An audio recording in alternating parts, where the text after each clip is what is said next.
Hey guys, welcome to Project Motion. We've got a very exciting opportunity here for you guys right now. We're going to be having a really awesome discussion around some exciting topics concerning kids development, technology, bullying, awareness around schools, recreation, sport and health. I've got some exciting and awesome special guests here today to actually collaborate on these type of subjects. So I want to go through the list with you guys and get these guys to introduce themselves. I'll start with Sian. Hello everyone, my name is Sian Chambers-Balance. My title is actually a clinical play therapist, which is a pretty cool job to have. So that means I use play and creativity to help children and families to thrive. Do a lot of work with early trauma and behavioural issues and dysregulation. But part of the work I also do a lot of is advocacy for children within systems. So I do a lot of work within schools and with educators to educate them about trauma and brain and behaviour and how we build more mindful classrooms and things like that, very interesting things. And then I also train mental health professionals, and then I do a lot of work with parents as well to build capacity in their families and Brilliant, I how they love that. connect to their kids. So That's awesome. yeah, I love my job. Oh, that's cool. That's brilliant. Tim? Hi guys, my name is Tim Farley. I am the head instructor at Project Motion here. I'm actually studying my psychology degree as well. I'm second year in. I'm hoping to get into personality research because that's one of my main interests. In the past, I've worked in exercise therapy, so this is a very interesting place for me to be at right now. This conversation. So, Richard? My name is Richard Williams. I work in the health and fitness industry and the film and television industry as a professional stunt actor, and I also director of a company called Risky Kids, and our job is to teach kids, families, educators, anyone who's interested, the importance of risky play in terms of development and building resilient kids, and also helping to get everybody moving in a way that is functional, exciting, and lasting. Yeah, brilliant. Jason? My name's Jake Scapper. I'm co-director with Aaron here at Project Motion. Spent the last 7 years teaching kids different forms of movement through martial arts. And over the last year and a half, kind of been branching out with different forms of movement. But part of that is that building of respect, that building of kind of learning the spiritual side of yourself as well as your physical side that kind of blends in with martial arts. And then, obviously a lot of life experience that goes with everyone here at this table, which should be exciting to hear. So, Yeah, definitely. So we definitely got some experts here today in the field of recreational movement, especially with helping kids in terms of mental capacity and whatnot as well. So we're going to kick things off straight away with our first question here, guys, and I have to read it because I don't have it memorized. All right, so what do you guys think Recreational Health and Fitness Australia could be doing more for parents and kids to promote an active, happy, healthy mindset concerning mental, emotional, physical, and spiritual development in kids as well? So, Sian, I'll start with you for that one. Well, you guys will be experts on what they're actually doing already. I can help with the other bits. Sure. But basically, from my point of view, it's all about helping us to engage families. Mm-hmm. So getting parents involved with their kids, getting them active, getting them out in nature, getting them to play, all about cultivating presence. Yeah, definitely. 100%. I think there should be a bit more education with the parents and the kids together. I've seen a lot of parents in the past trying to live their dreams through their kids. I have seen that too, man. It would be nice if we could educate the parents just as much as the kids that these sports or these activities that they're doing is for the children to promote growth and not for them to live out their dreams or anything like that. Unmet dreams. Yeah. No, that's actually really interesting. I think it's a great question, and especially one of the things that very much dictates here is it talks about Australia and it talks about health and fitness.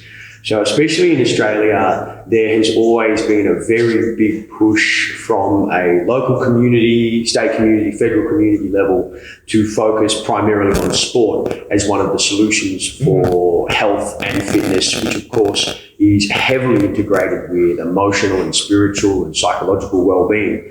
So to be putting as much money as we are just into sport, I think has been a bit of a bit of a waste of time to only put our energy into that. Of course, it's very important, but we see so many statistics in terms of sport participation, whereas active recreation is quite resilient to change.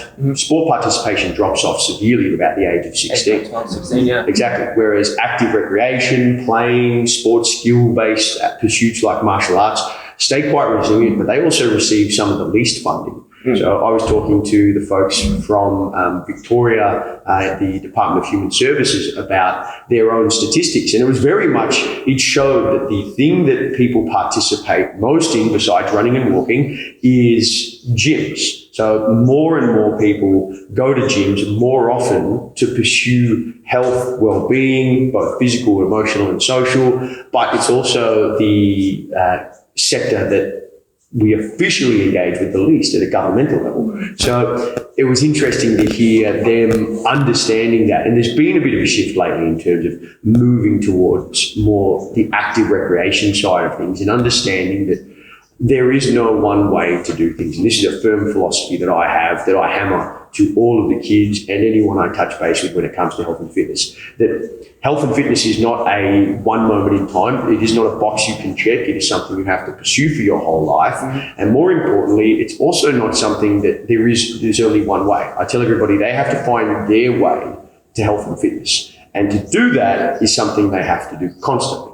So whether it is martial arts, whether it's rock climbing, whether it's judo, whether it's walking, it doesn't really matter. You have to find something that excites you, that allows you to answer all of those questions. And it's also the same for parents and families and educators to help emphasize that with kids as well. There is no one way to do this. Yeah, no, very cool. Very cool. Couldn't agree more with pretty much everything that you said there. And I think writing off that topic, mental health integrates with your physical well-being as well. A big thing that's coming up in a lot of young people today, right? There's 1 in 6 young Australians that suffer from anxiety, which equates to about 440,000 kids between the ages of 12 and 17. Wow. And that idea of being able to answer all those questions with a physical sport, right, whatever it is, also releases, and I could pass it on back to you guys, releases a certain chemical in the brain that reduces stress and anxiety. Dopamine? Yeah, dopamine. Yep. It's dopamine that reduces your cortisol level. Exactly. So yeah, it's something that that doesn't just equate to your physical well-being, but it links in with your mental health as well. Yeah, no, it's actually really quite interesting. Like, what are you guys' thoughts on this? Really, really quite cool.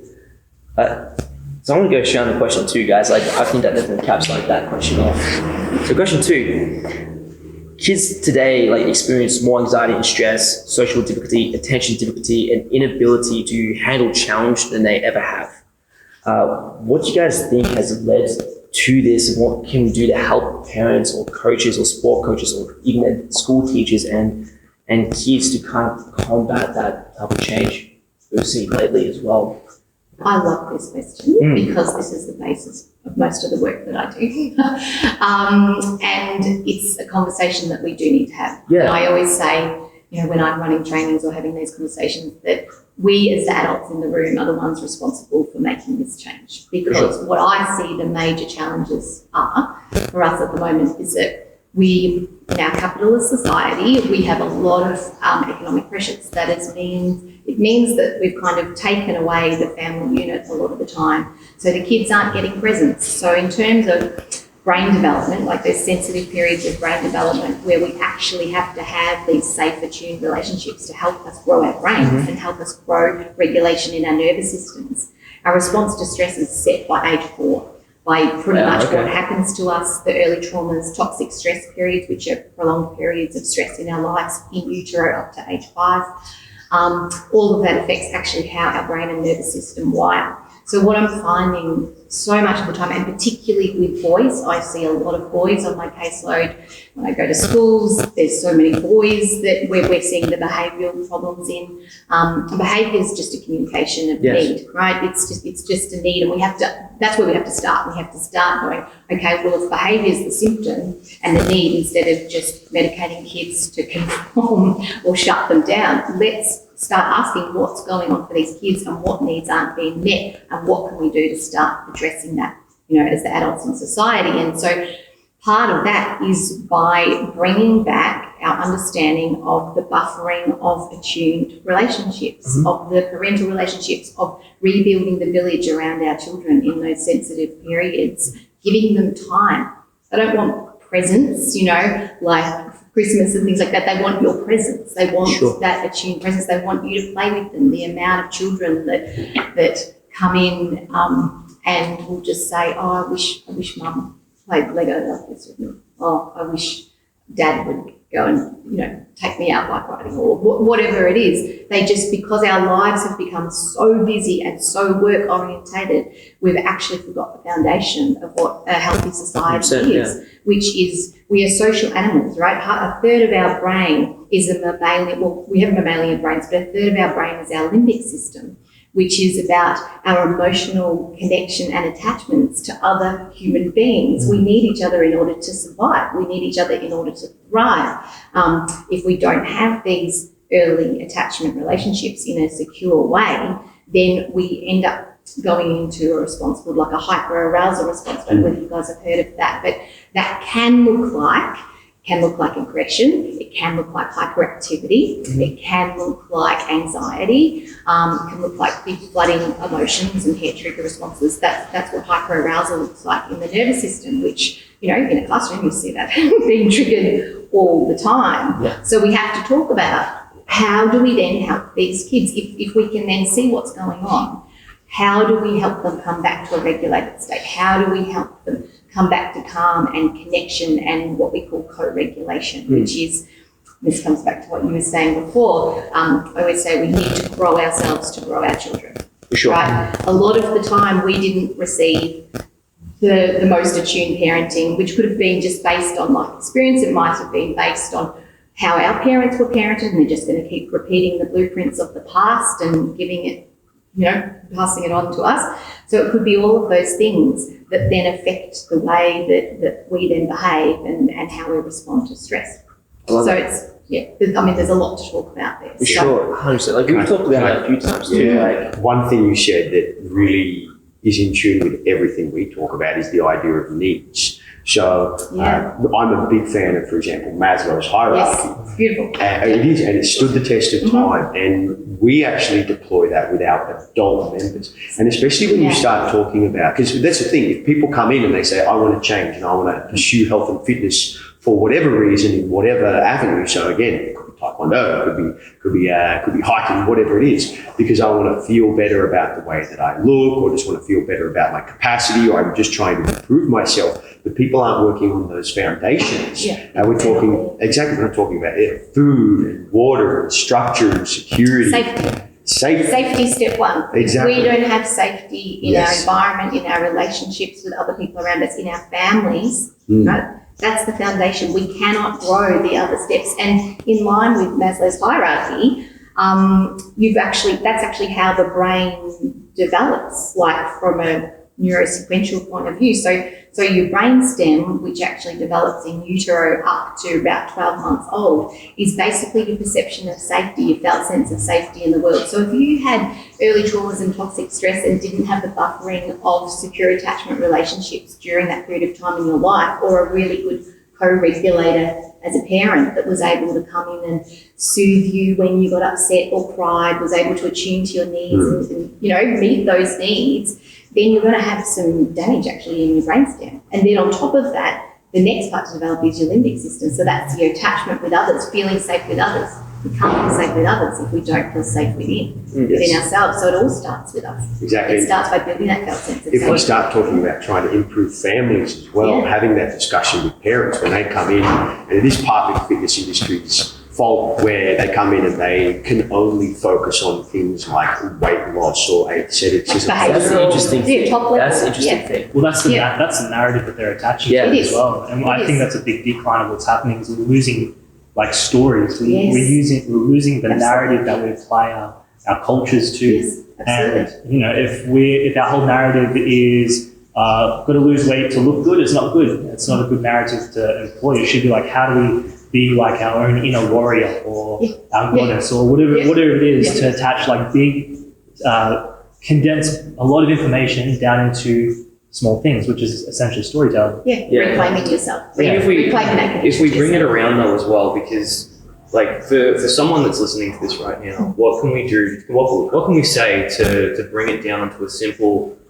way for someone who might be struggling with some of these problems? How can we help them or give some information right now that brings it around for something that they can kind of identify and go, hey, what can I do for my kid right now? I think one of the big things is that hierarchy, and the first step being the safety, and we've spoken about how that affects the kids. And it's really important that obviously gets covered. Often we talk about home life being probably the most important part of a kid's journey in any sport.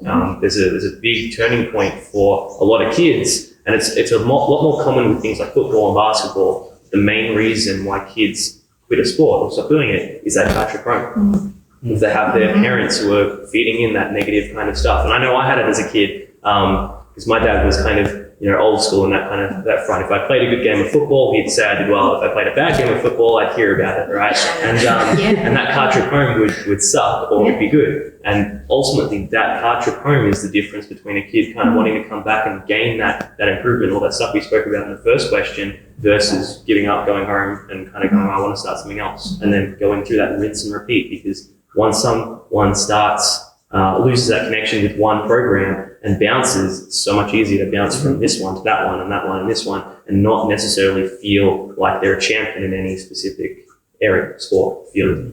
But I mean, that you gave a specific technique that people can take away then as well, like the car trip home. So what can you do in the car trip home? Unpack that. So if it's about presence, instead of giving a judgment call, like your opinion on how your child did, in that session, let's find out what their narrative understanding that. of And that. it also shows like the child always has the sense of taking responsibility and ownership over their own choice as well. We've all talked about that quite often, like the sense of choice and like the consequences of either being a positive or negative outcome from that choice. But the child actually having responsibility and ownership over their decision opposed to someone putting that on instead. I'm constant. I was just going to say, and normalizing if they feel upset about the class. Yes. Like maybe they didn't perform well. That's okay. Yes. Like, don't just say, it'll be better next time. It's like, it's okay to feel sad about that situation. That's something I really admire that's about huge. your program is the Risky Kids. Something that I know you guys have a big focus on, which is normalizing what you just said, failure, right? You have to fail to succeed, and that's Or just a massive emotions part of life. in general. That's society. We don't tolerate sitting with emotion. I mean, my job is to sit with all emotion and to be able to hold that space and to co-regulate that person through the emotion. The emotion's not the problem. It's the story we get attached to around the emotion. And again, that comes from being triggered by our own past. If we didn't get supported when we were feeling sad, we're going to find it really hard to sit with people when they're feeling sad. But that's about us. It's not about the person in front of us. So it's about being able to be present with them. And if you saw a child that was struggling in class or felt a bit sad, kind of if you had a moment just at the end, touching base with them and saying, hey, I saw that this was hard for you today, but you managed to achieve it. Look, we did better than last week. And so that you become like this surrogate attachment figure as a coach, and you become part of this village that the families are trying to build for their children. We'll have that It's discussion. really important. We'll have that discussion with kids as well. They'll come in and their class with us is 45 minutes in a day. There's a lot that can happen that it can affect their emotions. And so we have kids who will come in and they will be upset about 1,000 other things. And so we'll celebrate the fact that they were able to continue doing something they loved despite the fact that they might have been upset. And we say, there is no mandatory set of rules here that says you have to be happy and do our program. You can be sad and do our program. You can be challenged and do our program. So long as you're here and you're with that Showing emotion. up. Exactly, especially around failure. I think that's something that's, it gets a little bit warped once it hits the general population. This idea of trying to normalize failure is all of a sudden seen as a conversation of celebrating failure, and it's supposed to be a good thing. And kids start to get confused about, well, then how come I still feel bad? And there's this really confusing set of messages. And I say, no, it's okay that you're upset that you failed. You wanted to achieve something and you didn't. That's totally okay. That's how you know that you wanted to succeed in the first place. And so I think if we're talking about take-home things, it's don't try and tell your kids that they're supposed to feel good about That's failure. It's okay. It's like, that's the fire for change. Absolutely. Or just don't tell your kids what they should be feeling. Yeah. Yeah. Like, full stop. Yeah. Because, you know, as I always say to parents as well, kids are so wise. I see this in sessions every day. They know what they need. Yes. They know what they need to do to regulate. You see them in classrooms. They'll be doing this on the chair because they're trying to regulate their brainstem by giving them some input. So we need to actually educate our systems, help to resource and change our systems to help make them become more brain wise, as I like to say, and child-centered, and actually understand what we're looking at. So, but in terms of the car trip home, being able to unpack and let our child tell us what their experience was like, of their achievement, and how did you feel about that today? How did that go for you? And wow, I saw how high you kicked today. You know, you must have felt really proud about that. So, giving them that sense. I think sense of there's confidence. there's a lot of merit to everything that's going to come from a lot of our topics here. I'm going to let Aaron take on to the next question. We're on to the question. Sorry, long time that one, but it's good. Like this is what we're talking about. So question number 3. This is one that I absolutely find super fascinating as well, and we do talk about this one quite a lot as well, especially with kids, but about bullying.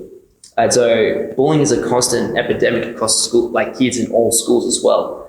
So what do you guys think, like parents, like more or less like aimed at parents, teachers to a certain extent, but like especially parents, that they should know about bullying and discussions that they should be having with their child and strategies and languages they should be having with the kids? Because I know a lot of schools out there are anti-bullying and they don't have any bullying at school. That doesn't necessarily mean it doesn't happen. I have a big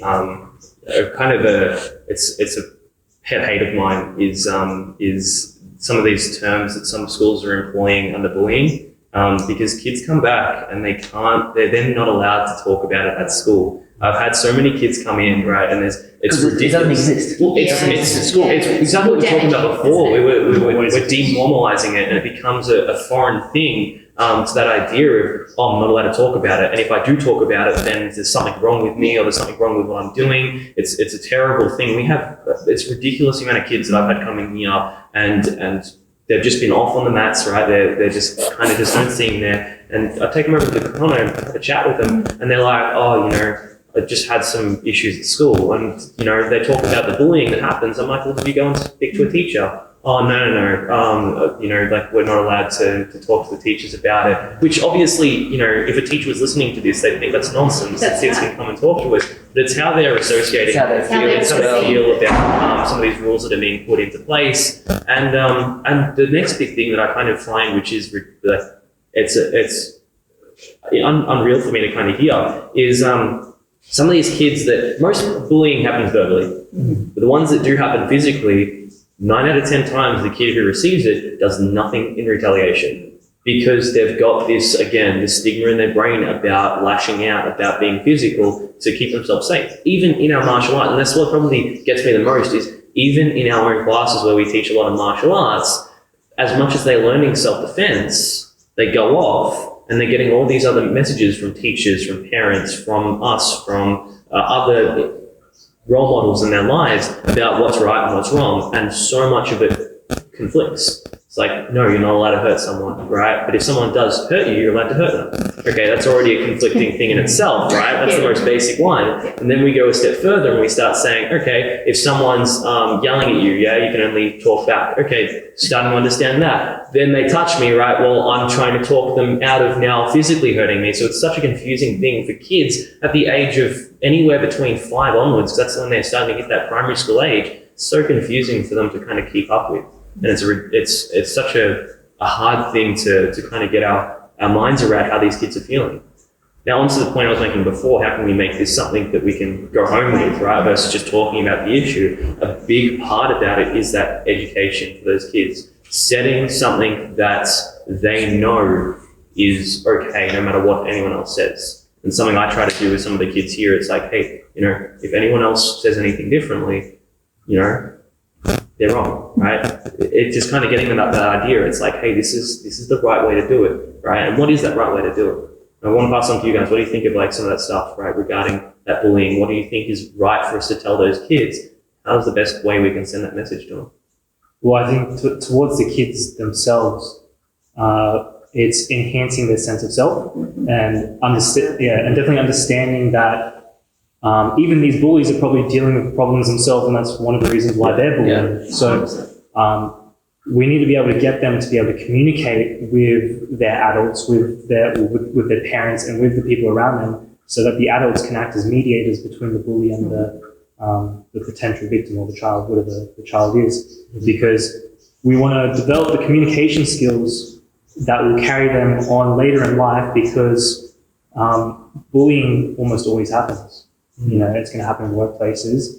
The only way around it is if you have a good sense of self, and then you can also communicate your feelings and your experience to that person, whether that's hurt or not. The fact that you can actually express how you're feeling, you're taking control of that situation, and then you can choose whether, am I going to be a part of this situation, or am I going to allow myself to continue being bullied? Yeah, sure. And we need to foster that communication skill within children at an early age, and that sense of self. Yeah.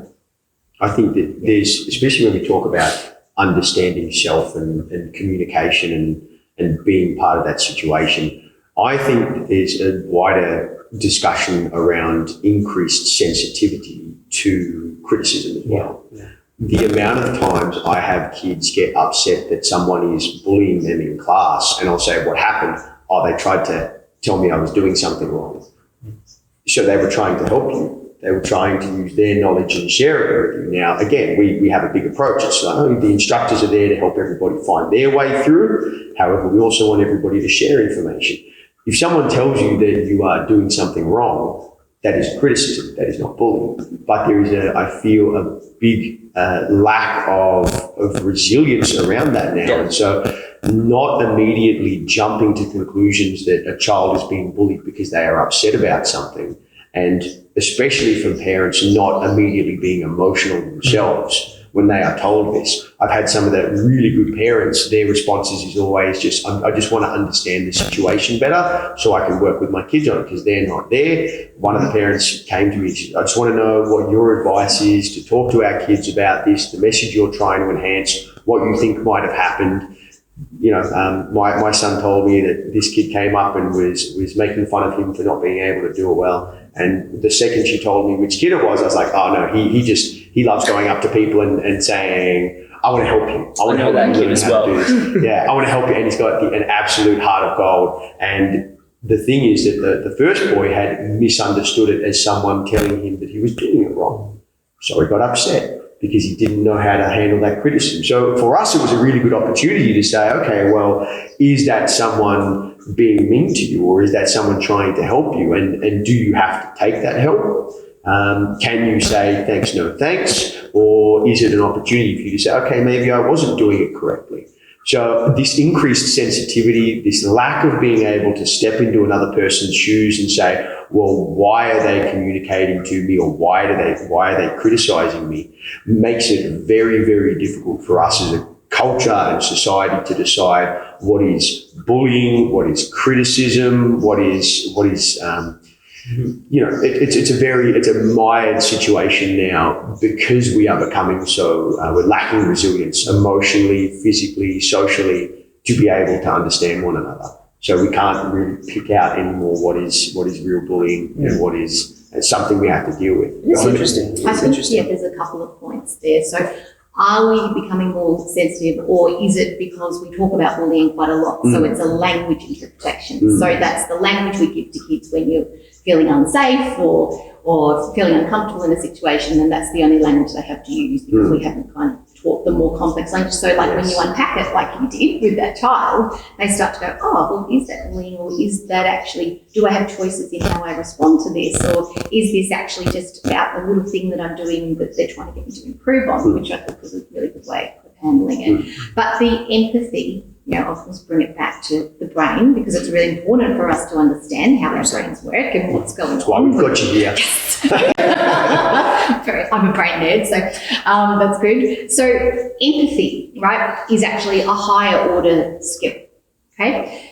When you've had a lot of complex trauma, when we live in a society with major intergenerational trauma, we have a lot of our leaders with intergenerational trauma that play it out in a lot of their decisions and their trigger responses to things, and lack empathy. So we actually have this modelling happening that is not based on empathy, and then we're turning around to our kids and then shaming them for not having empathy, and then they don't see it in their lives, they don't see it a lot of the time in the adults around them.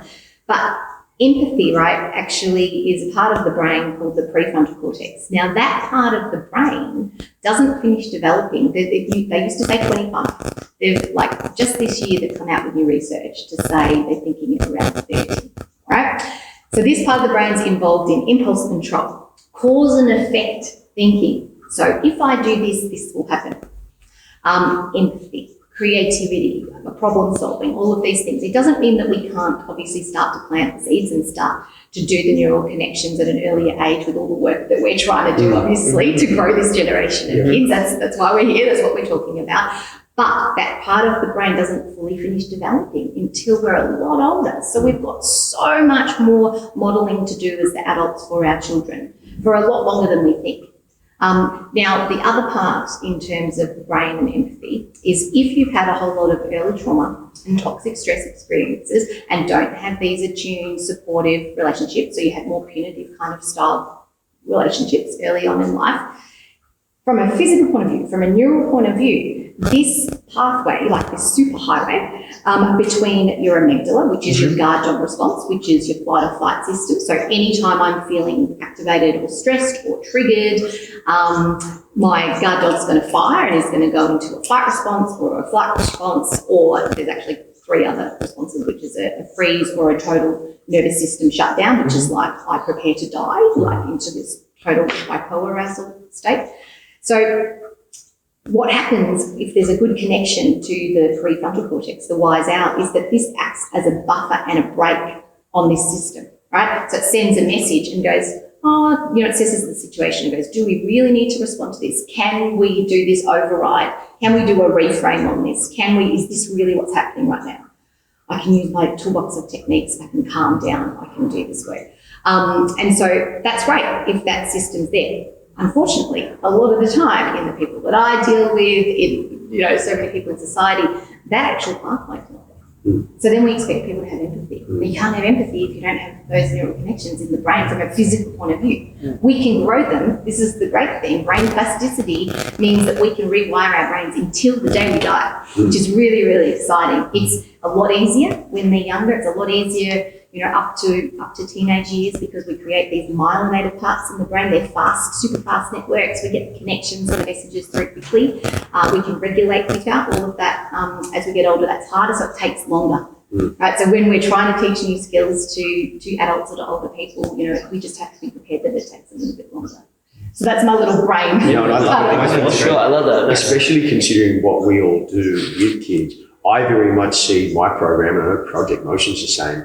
We are literally where the trailblazing those paths with the kids. Every time they come into a class, we are having those discussions, because again, it's not that we wait until people are 30 to start having these discussions. It's you have it with them every single day. And that's where more and more programs, I think, like these are going to come to the fore as we understand, well, we can't just run a seminar once at a school and expect kids to be able to take it away. We need full programs, and a lot of schools are. And I know my boys' school, I'm very involved in a lot of it.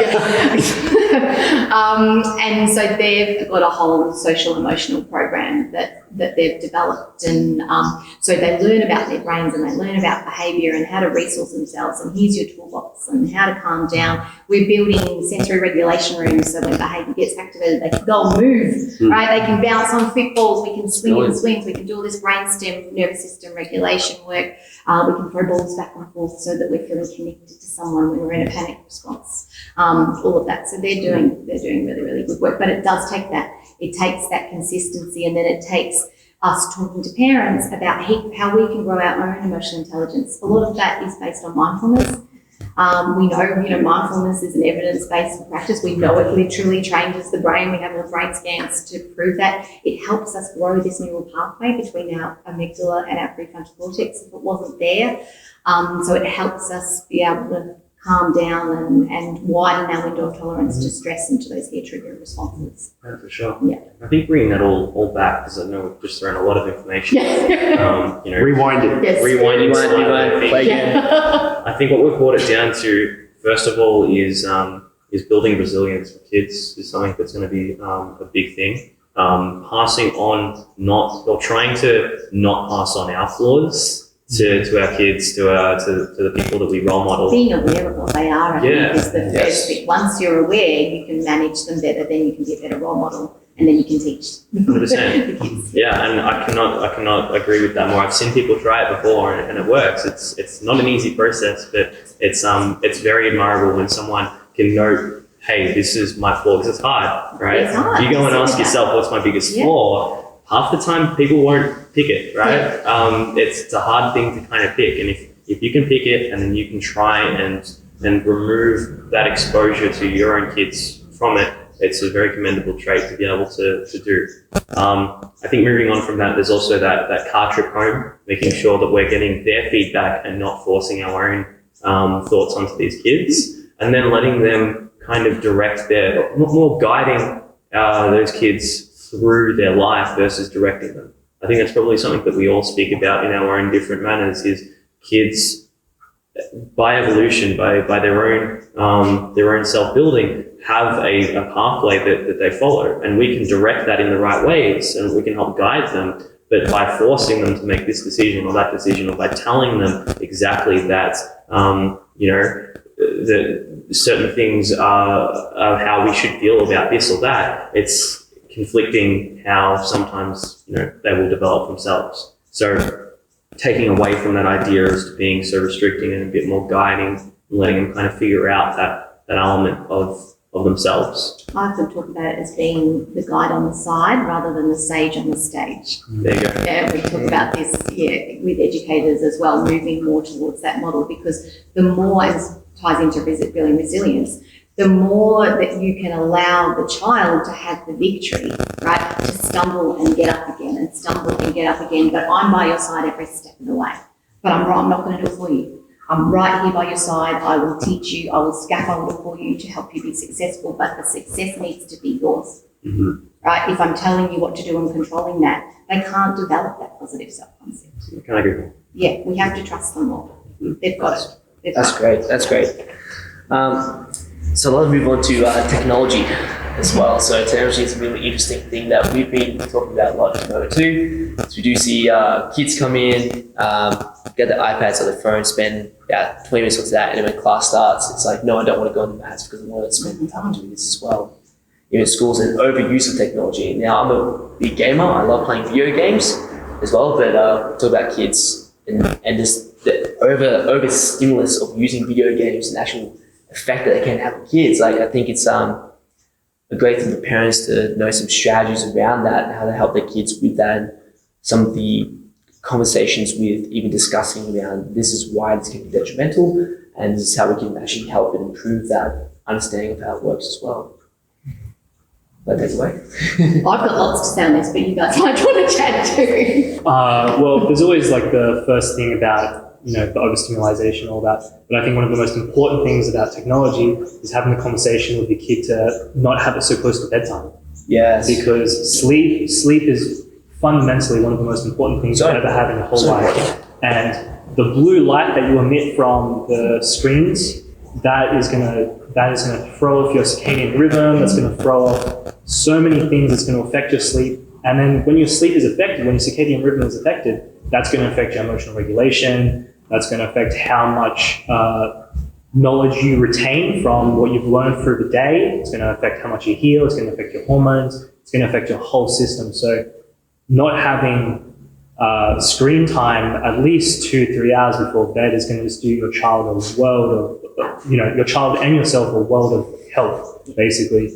It's amazing. and that's not even going into like the narrative of what they're watching on the screens as well. Yeah. Sure. Going on to that narrative of sorts as well, and I'll say this, and I can tell you right now, there's going to be so many parents who cringe at home from this feeling exactly, is aggression from kids after playing a game such as, and I've seen it most recently in one of the biggest games going around for kids right now is Fortnite. Mhm. The aggression that comes after that is huge. And I remember it links back, it's not just that game, right? It links back to when I was a kid and my brother and I would be playing PlayStation 2, right? And there'd be some game, something would go wrong, and then the arguments between us were terrible in comparison to how we usually were. And I've seen it again with this generation of kids who are playing these games, and they get told to get off it by their parents, and then things that they would never really hear from their kids are coming out of their mouths, which is like, go away, mum, right? Well, no, I'm still going, right? Which prior to that would have been like, okay, this isn't something that's, generally something that comes out of my kid's mouth, or it's not how they usually act.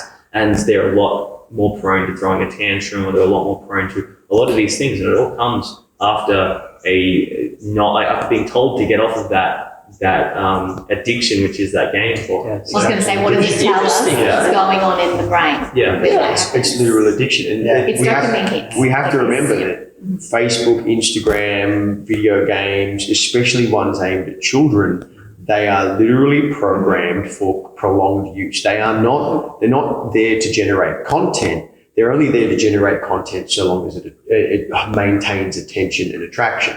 And so therefore, the vast majority of them operate on similar mechanics to things like slot machines. So a lot of social media began by studying the idea of a scrolling slot machine with moments of success. When they talk about changing the algorithms on Facebook and Instagram, what they're talking about is how often do we have to show somebody something which will pique their interest in order to create a schedule which creates prolonged use and increased addiction. So what we're finding is that it's literally been it's just escalated out of control so fast, and there's been no regulation whatsoever from a government perspective or self-regulation from the technology industry. So I think that by arming parents with the understanding that if you give your kid a phone or a device and it has access to a game or social media, you might as well take them and sit them in front of a pokies machine. Yeah. Yep. It's a scary thought. It's a scary thought to actually think about that when kids can go. Like we've talked about this before, when kids play video games and all of a sudden trying to get off the screen and they go out into the real world, there's like explosions because so many things going on in the game. They exit that, and then the real world is not as stimulating. Exciting. So you get bored by that. That's It's right. really a That's scary right. thought. Because it's giving you constant It's input constant, to the brain, constant dopamine hits, and that's what creates this cycle of addiction in the pleasure reward system in the brain.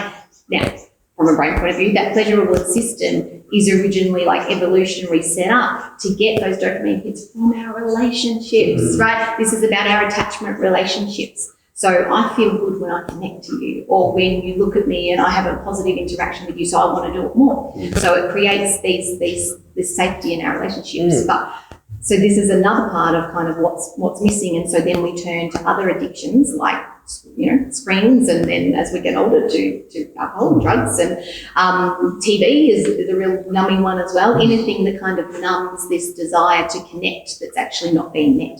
So it's actually part of the same thing. Yeah, and mobile phones are a huge one. I know I've spoken about this as well, and it breaks my heart. Like every time, I'm sure you guys see it, that I go to my all my kids' activities and things like that, and there's so many parents on their phones, and that's a serious issue. And I know that, it's a complex issue because it's not about shaming parents. Like I know how hard it is as a parent to juggle everything, and sometimes you just want that time out, just that zone out time. But please don't do it when your child wants to be witnessed, is trying to achieve something and show you something, because their self-belief, right? We were talking about this before. It's called the internal working model of self. That comes from the way you respond to them, the language you use around them. That teaches them how to feel about themselves. So if every time they look up and they've just done this cool new move and you haven't witnessed them because your head's in the phone. That's teaching them that your phone is more important than your child. I know you don't feel that. Every parent is trying to do their best. I know that's not reality, but their perception when this happens again and again and again is that I don't matter. Yes. I'm not of value. What's my worth? What is my worth? Yeah. You know, well, I may as well just zone out and be on my phone as well because, you know, So exactly what I feel. Or I'm going to get more, like I'm going to work myself up more so mum will pay attention to me. so I'm going to escalate my behaviour, or I'm then going to play out in, you know, more challenging behaviours that have to be more extreme. Because even if I get a negative response, I'm getting a connection.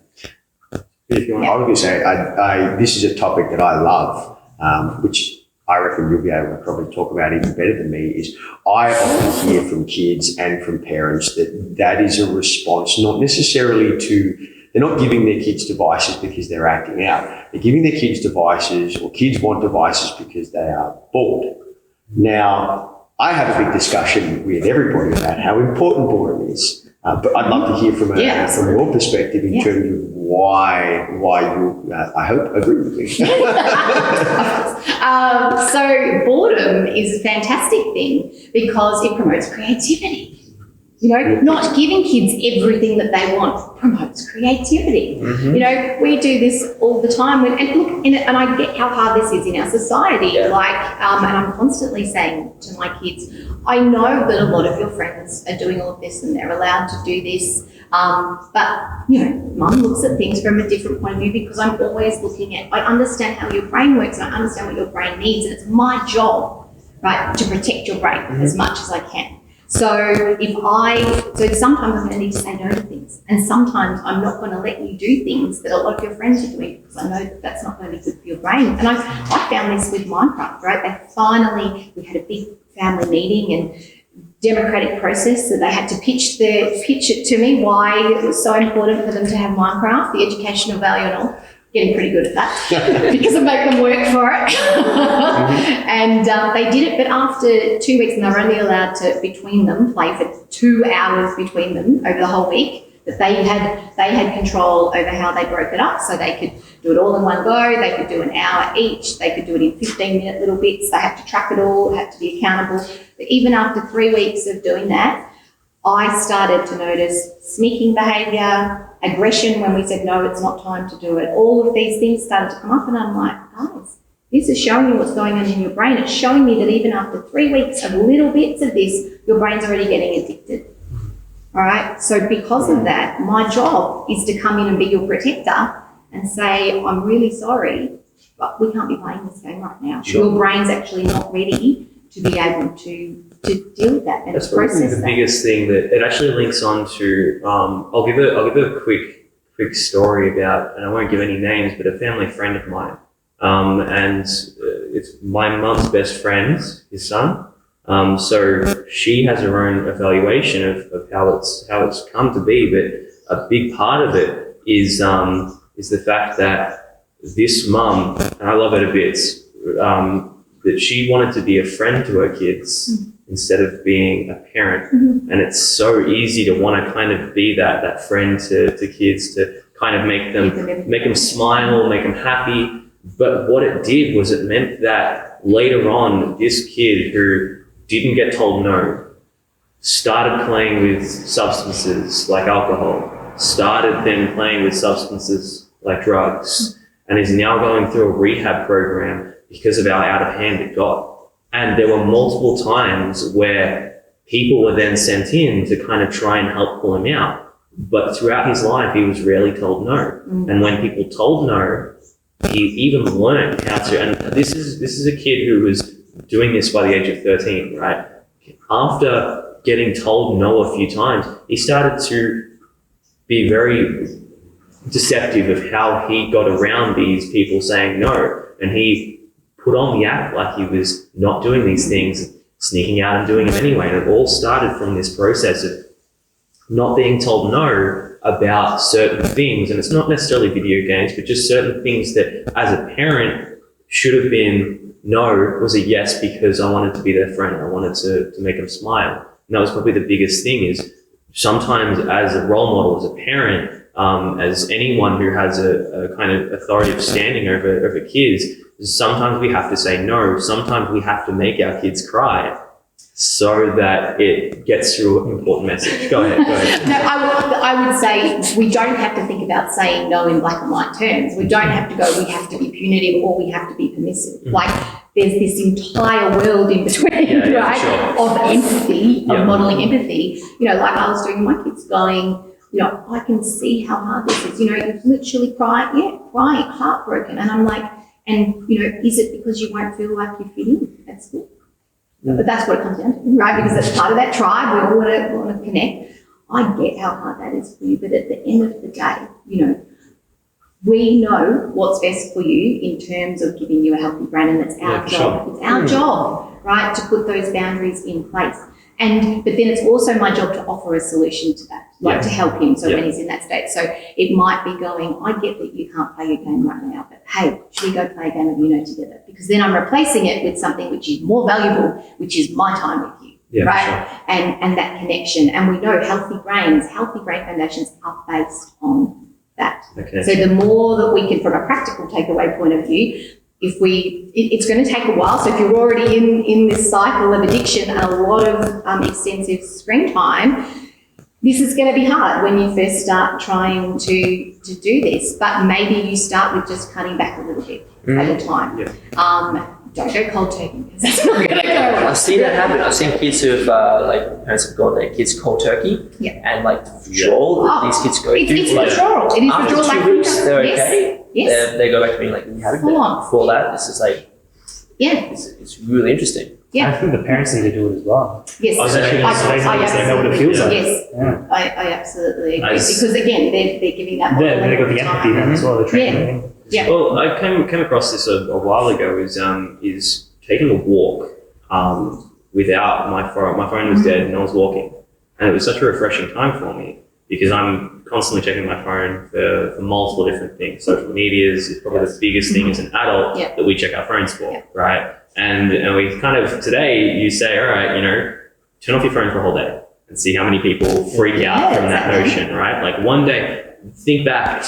You know, it's in every single one of our lifetimes to the times before we had smartphones and how little we really needed our phones versus now when we're walking around, how detrimental is it really to have it turned off for 24 hours or at least, you know, have it as emergency kind of things only being there. But the fact that it's in your pocket and there's that temptation to be able to turn on Facebook, Instagram, messages, whatever, it's something that, you know, we talk about right here about how we have to, you know, limit these kids. We can't do it, then there's no way we can expect these kids to. We have to lead by example. And I think that often happens. It happens in the media and things as well.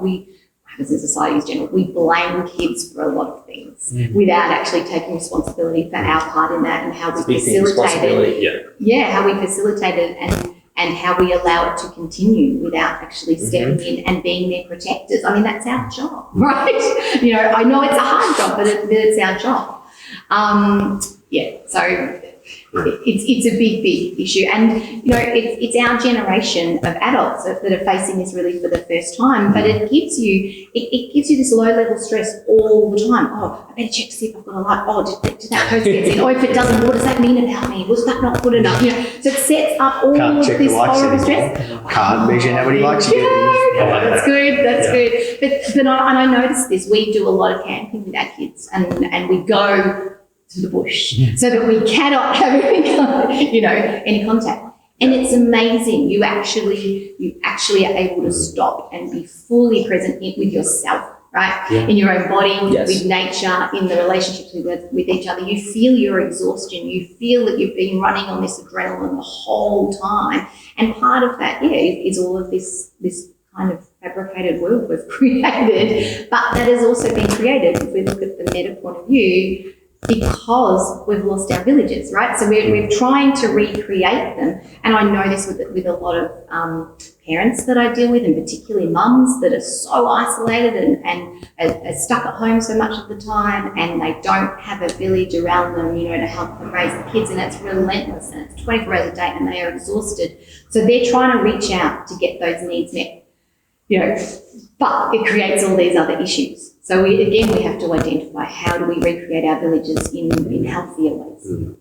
And so there's a huge conversation there as well about not simply putting yourself into a village for the sake of being in a village, talking again about Maslow's hierarchy and knowing that, that's a really central need for human beings, that belongingness, but not simply picking places which make you feel right all the time, places that challenge you, places that the direction that you want to go in terms of your sense of self.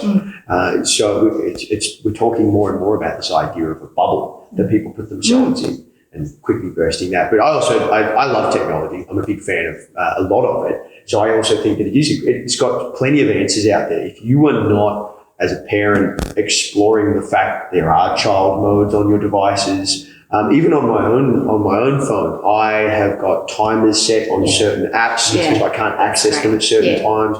I've turned all of the notifications off except for phone calls, so that what happens is instead of having a and then my brain starting to generate dopamine, I check it when I feel like I have the time, as opposed to me revolving around it. So you're in control of it. Exactly, In control of you. I do like that. That's good. I like that. Yeah. And you can, you start with whatever you have to. Again, if we're giving takeaways, start with something small. Start with something small like that, but especially start with yourself. I think that's a huge item. Always, I think, attach your own oxygen mask first. Start Always start with ourselves so that we can help our kids. But there is more. There's new research I just saw that came out this week from the American Pediatric Association or something like that. But they basically said that they're saying screen time under 18 months, you shouldn't do it all.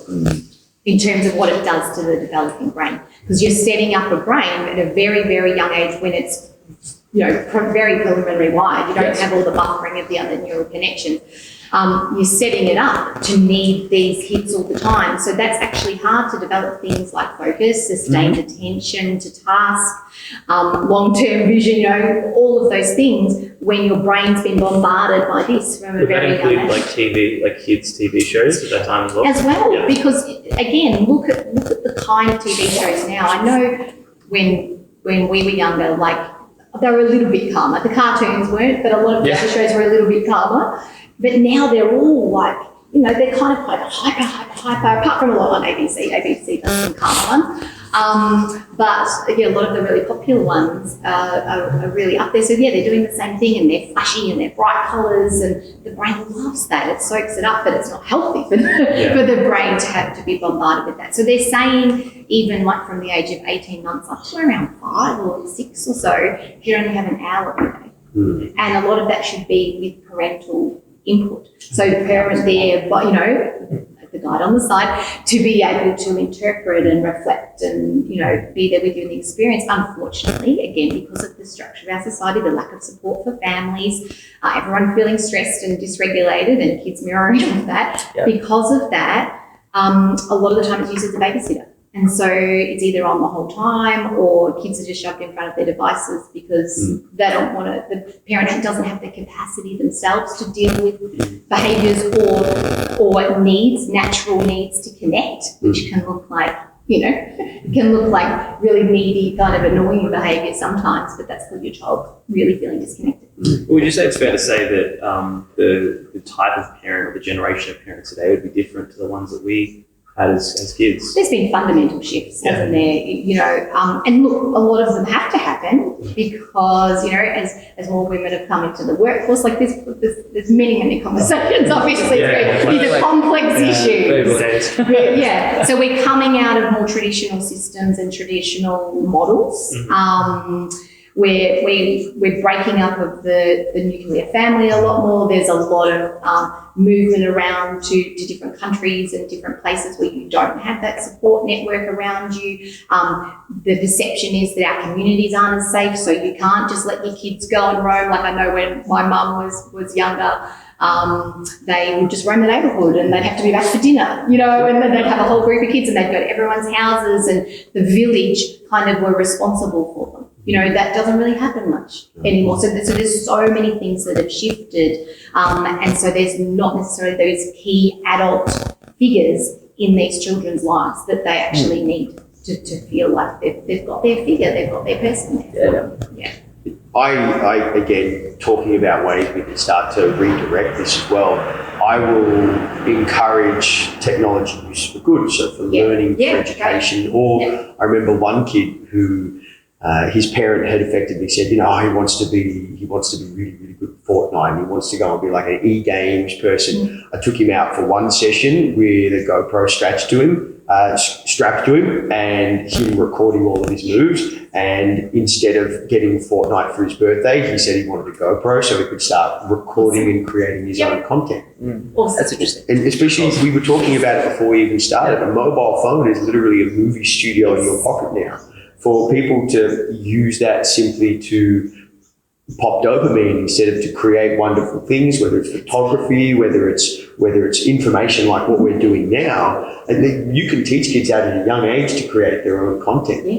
And so I think that that's something that we can definitely say, okay, well, this technology is here, but instead of being a consumer, I love that. maybe be a creator. Yeah, and then again, it kind of puts you more in that power position, doesn't it? That you're having to use your creative brain. We know from a brain point of view, it's only the most intelligent animals that play. Yet, as I always say, we've lost our ways as a society. We've forgotten how to play. We totally devalue play. The fact that a child, can say, I just wish my mum would build Lego with me. That seems so simple. And it is simple, right? That's why I have a job. I wish I didn't have a job, right? I wish I didn't have the job that I have to have.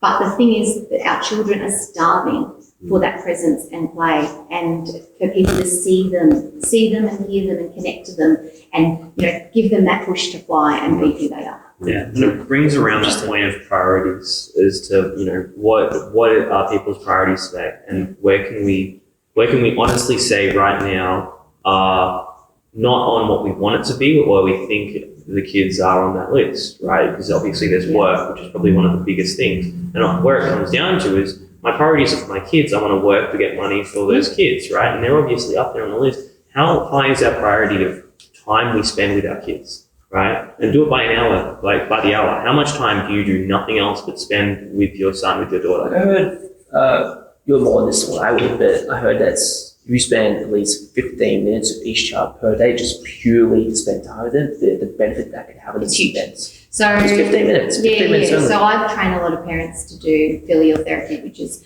half an hour a week, right? But just child-led, where you're doing a lot of co-regulation, you're reflecting what you're seeing, you're helping them be heard, but you're allowing them to actually lead the whole experience. Yeah. You're kind of like that passive actor, and they're the director, right, in the scene. But you can do that another way by doing this 10 or 15 minutes, which is really simple, right, if we do it per day.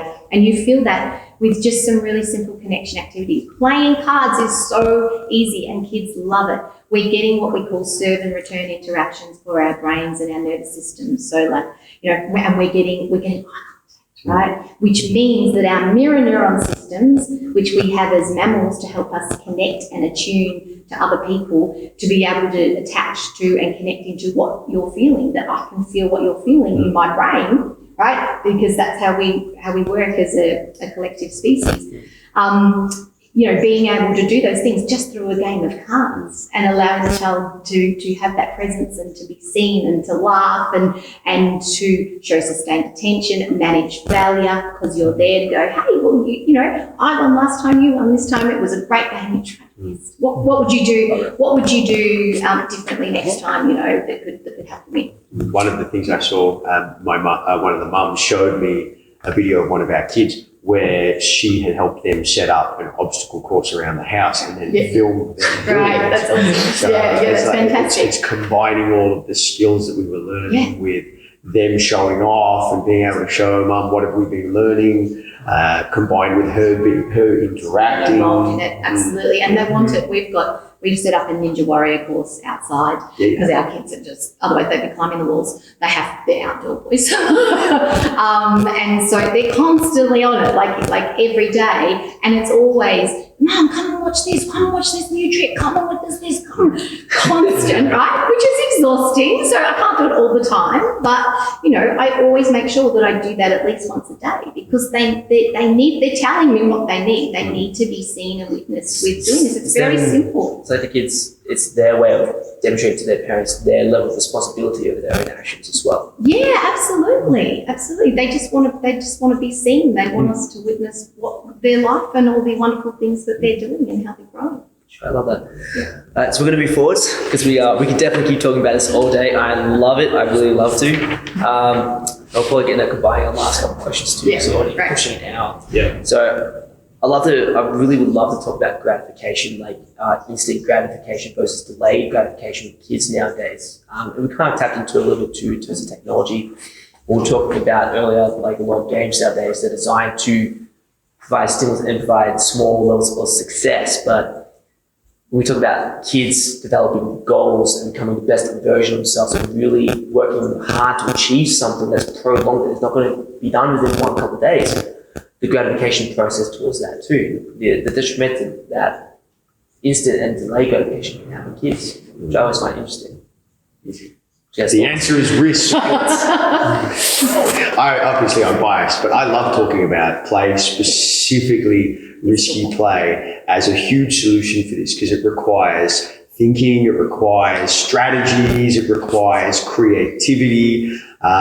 If things can't simply be immediately met in terms of gratification, there's going to be that failure there where your gratification is not met. So you have to start making plans for like, okay, well, how do I get it next time? What skills do I need? So many simple things. Like monkey bars, for example, right? Monkey bars, we won't even start talking about cutting monkey bars down in schools as a way to protect kids. I'll touch on that really quickly. I've been talking to some really cool people in places where they can actually make a difference about the idea of, well, if we're afraid kids can't use play equipment, maybe we teach them how. Yeah. Maybe that's the Radical solution. idea. No, right. But watching a kid go, okay, well, I'm doing the monkey bars and I fell off, and I'm doing it and I fell off. Okay, why do I keep falling off? Go to the instructor. My hand's hurt and I keep falling off. Well, maybe you're just not strong enough today. Maybe every time you do this, you're getting better. Maybe every time you're doing better. You were running those drills with the kids doing the jumping single leg precisions to the boxes. Yeah. And there were kids who couldn't jump farther than some, same age, same height. And I just said, your legs might not be strong enough yet, but every time you do a jump, you are getting stronger. So they can start to see, all right, cool, well, even though it's not instant, I know that I'm getting better. I think that it's all of that comes from giving kids the opportunity and as guides, encouraging that process of, well, what's your strategy going to be for success here? Because if you don't plan this, if you don't think about this for the long term, then there's a risk you're not going to succeed. And you came here to succeed. You walked in, you signed up, you told your parents you wanted to do parkour, and right now we're doing it. You said you wanted to be able to do monkey bars, and now you're practicing it. So if at any point this failure means that you no longer want to do this, then it's probably because you are struggling to see this process because you're afraid of that failure or the way that it makes you feel, and it's not what you're looking for. And so saying, don't let that failure change you. Pursue or stop you. Pursue that. Never let it change you. And so I love risky play and play across the board as a way of having that conversation. I love that. And so my second child basically was born in movement mode. So he's always been constantly moving, climbing. You know, he was always going to probably have multiple breaks, and he's just that kind of child. But he's really capable of it. And I actually got great advice because I went, okay, I'm not going to be able to protect him or stop him from doing these things. This is who he is, right? He is movement orientated. And so we started doing circus when he was really young, and he did aerials and he did trapeze, and I loved it, of course. It was right up the top of the ropes and everything. But the circus instructor gave me great advice as a parent, which really changed a lot of my parenting, right? Which was basically about me backing off. So, and allowing him to, have that space to fail and to achieve. And she said, look, just be there to catch him, right? If he falls, he's got mats, and you can be there as well to help him. But he needs to start problem solving this. Yes. So he needs to slow his brain down so you can check in on him verbally, right? And you can start to say, so, if you're feeling anxious, you can say, so, you got a plan to get down safely? I've done that so many I do times. this all the time. So all what's your plan to get down safely? You know, tell me your plan. Yeah. Do you need some help with that plan? Because I'm here if you need some help. Just let me know what you want me to do. But you're allowing them to lead and to experiment and to build the resiliency around that. And that was amazing. And I use that all the time. And he does have clear plans. When I ask him, he's like, yeah, I'm going to get down to that branch there, and then I'm going to swing off, and then I'm going to land on my feet. I'm like, right, fantastic. Okay. That is such an important conversation to have, and a takeaway for parents or anyone watching as well. Kids actually have surprisingly clear risk mitigation They strategies. do. They know what they're capable of. They've either done it themselves before, they've watched other people. Like I say, okay, you're in a playground, a kid wants to jump off something, and you say no. I guarantee they've probably already done it 7 or 8 times. You either weren't there, you didn't notice, they were at school. I guarantee they know how to do it. Or they have a strategy for it. Just say, what's your plan?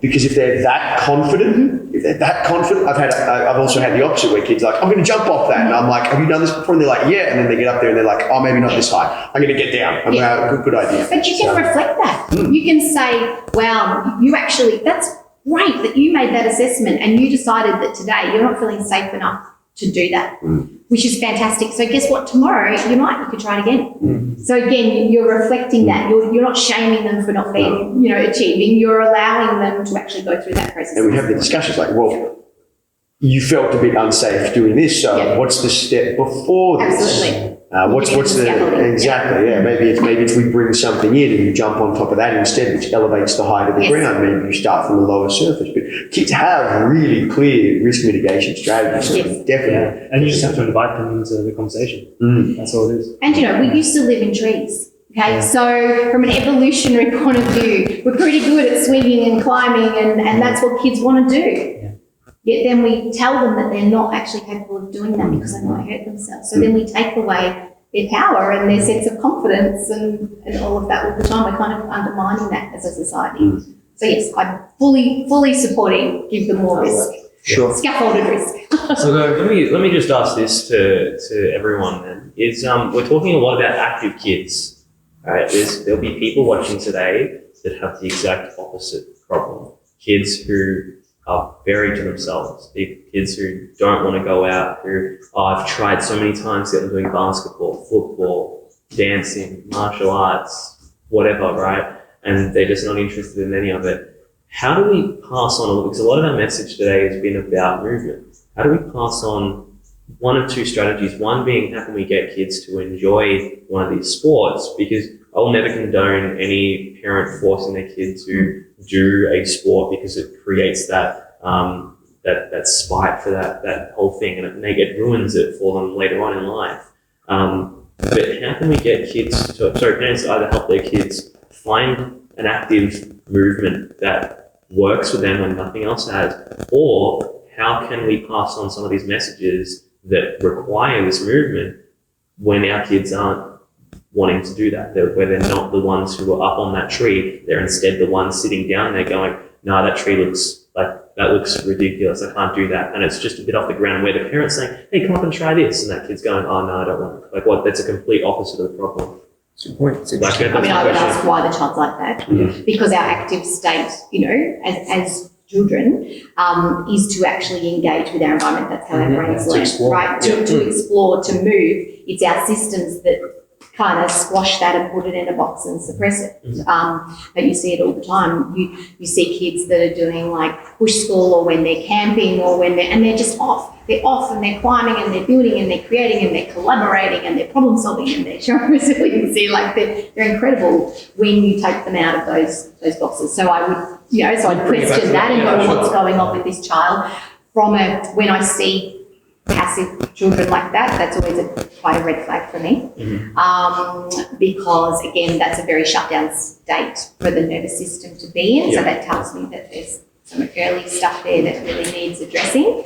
And we need to, it's actually quite a damaging state to stay long term, very, very high cortisol Your state. advice would be to get that kind of looked at immediately to try and help. Yeah, for sure. We want to shift them out of that. And that's what I find. Some kids will come in that state and through therapy and through that therapeutic relationship and through that active kind of play relationship, they'll start to shift. You'll see them start to move out of that, and then we'll move more into active play. And suddenly we're doing sword fights, and suddenly we're moving around the room. You know, we're doing these things, and then that's a much more healthier state to get them in. So that's more of it. Yeah, no, the reason I ask that is I know there will be parents who are watching us that have that issue. And we've had parents come in, and as an active movement place, all of our solutions are through our active movement. And there have been times where we've had parents come in with kids who have had that issue. And as not a psychologist, right, it's hard for us to kind of be able to pass on that positive input when the kids say to their parents, no, I don't want to be there. And their parents go, okay, we're going to move on to something else. And so, yeah, just trying to find a solution for alternative. As we know from, for building healthy brains, movement is fantastic, but also learning a musical instrument. Right, that's another really, really important part of growing a well-integrated brain, which means like left and right brain hemispheres are well connected, lots of neural connections across the brain. So if they, if movement is not for them, at least they can move in their fine motor area, by playing an instrument or playing drums, which is a really regulating activity, or doing art, which again they're having to be, physical. They're doing a lot of brain integration work when they're creating as well. So anything that's creative or movement based, really, that's a huge scope of activities. It's just a matter of, I think, playing with different things and finding something that's going to excite them or interest them. Yeah. Go ahead. I was going to say, I think one part of it as well, especially the idea of forcing kids to do anything, I agree with you 100%. But I think also applying consequences to kids' decisions. I've got one family in particular, and they're very serious about pursuing things because their experience has been exactly that of a lot of people, where kids want to do this and then they want to do this and then they want to do this. And so when they take their kids to a new program, it's 12 months minimum. And so I have never seen a kid think about something so hard as when they said to him after a trial, all right, do you want to do this? If you say yes right now, it's going to be 12 months. And the great thing for me, the huge thing for me as an instructor, that empowered me to understand with this kid, I was going to have 12 months, as opposed to I had to be constantly anxious from a business point of view that, all right, well, maybe this kid will stick around after a few weeks, maybe they won't, maybe I can, maybe I can't. So when he went through that phase, which all kids do when they start new programs, oh, I'm bored, I'm this, I'm that, it allowed me to try new things with him and allowed me to work because, again, from a takeaway for parents, we and the vast majority of people delivering these programs to your kids genuinely care, but not everything is a solution that can be done in 1 or 2 weeks. And so I watched this kid go through super attached and then like, oh, I'm bored, but it was because, and it took a couple of weeks to get the information out of him. It's like certain things weren't challenging enough. Okay, well, let's have a discussion about moving you into a more challenging class. Okay, now all of a sudden things have picked up again. Knowing that, and also, him understanding that was his choice means that any time he says to his parents, I'm bored, they have a big conversation. Well, you said at the start you wanted to do this. You need to be very, very, very convincing if we are going to take you out of this and have very good reasons for it.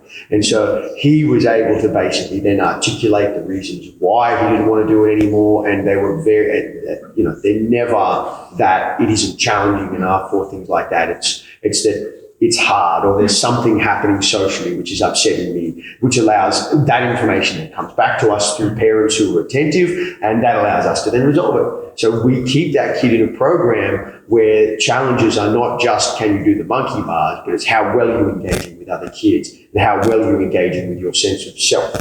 I think it's also like fun. Sorry, I'm just going. Actually, it's funny because literally as we had that moment where you said that, I was about to go back and say, I actually just want to clarify when I said not to force those kids. It's to force them into a program and keep them there under that. There is always a time, we've done it with a lot of parents here, is that those kids go through that phase, right, where they're, I'm bored. And it's the worst thing I see when parents go, okay, we'll quit straight up. And it's the hardest thing for me as an instructor, because even I've gone through that. And I started when I was 11 years old, martial arts, right? And in somewhere through that early phase, I had a moment, right, a solid 4 or 5 weeks where I didn't want to go anymore. I'm like, oh, I'm bored, I don't, right? 10 years later, I'm still doing this and I love it, it's my job. It's something that every kid goes through, is that phase of, oh, I'm bored, I don't want to do it. And it takes a bit of parental resilience to kind of push that kid to go, right? And 9 out of 10 times when they're here, they go, oh no, I had a good time. It's just getting them there in the first place is the hardest thing. And as adults as well, we can correlate that to our own kind of, our own lives. A lot of adults who have a gym membership, it's hard getting there. But then when I go and I come back, oh, I'm rewarded. I feel like I've lost a bit of weight, or I've burned those calories, or I put on this bit of muscle. It's a good feeling, but getting there in the first place is hard. Yeah. And it's passing it on as a parent to our And kids. development takes time. Yeah. Yes. You can't expect to get something in a couple of weeks. Some of these skills that we learn through tricking or learn Especially through through any of tricking. this stuff, it takes months. Mhm. And you might not even see any progress for like 4 months, basically. But then it's all paid off. And this is how we're training in that delayed gratification. It's like you've worked really hard for this period of time. You've developed the strength. You've done all of these things to eventually get to the point where you've achieved the skill. But, unless you not lock them in, but unless they're doing a program for a set period of time, they might never actually see the results. Some of us, of why we're so good is because we've spent like 10 years doing the same thing over and over and over again, despite the plateaus, despite the times where, we felt, sad that we weren't, am I really doing the right thing, or am I really enjoying this? But, over 10 years, it's like, now I'm really glad I stuck to what I did. I'm really glad I stuck to studying. I'm really glad I stuck to my sport. I'm really glad I stuck to my health or, musical instrument. I agree with you anything. 100%. Right? Like we have use-dependent brain neural networks. So that means you use it or you lose it. Yeah. So you create this, as I always call them, the superhighways in your brain are created by what you practice or what you focus your attention on. So the more you focus your attention on a certain thing, that's what's going to build your strong highways in the brain. That then actually kind of dictates the way that you're going to behave, the way you're going to respond to things, the way you feel about things.